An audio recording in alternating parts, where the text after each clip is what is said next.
I wouldn't be surprised if we'll go to Jamie's list. Jamie wouldn't be surprised if Anthony Richardson is the number one fantasy quarterback. We talked about that.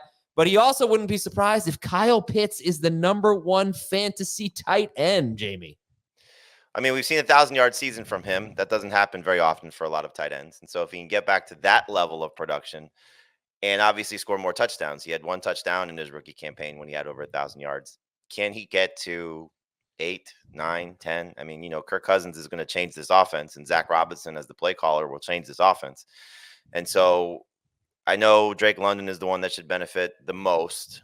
But I think Kyle Pitts, as we've talked about a lot, should benefit as well. And Dan's going to, bring up one about Dalton Kincaid. This was another guy I was going to put in this category also as someone who can surprise and be the number one tight end. But Pitts is clearly, to use the phrase Dan brought up about Devon Achane, he's polarizing. People have been burned by him and frustrated by him, and understandably so.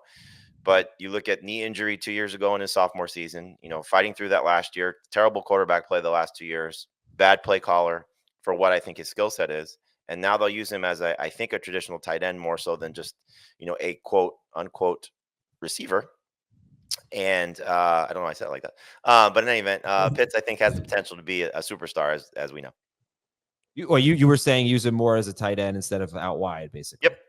Yes, he has been number one or number two among tight ends who have had 50 or more targets, which they're usually about 25 to 30. He has been number one or number two in percentage of snaps lined up out wide. And in 2 of the 3 seasons, it's been like not even close to the guys behind him.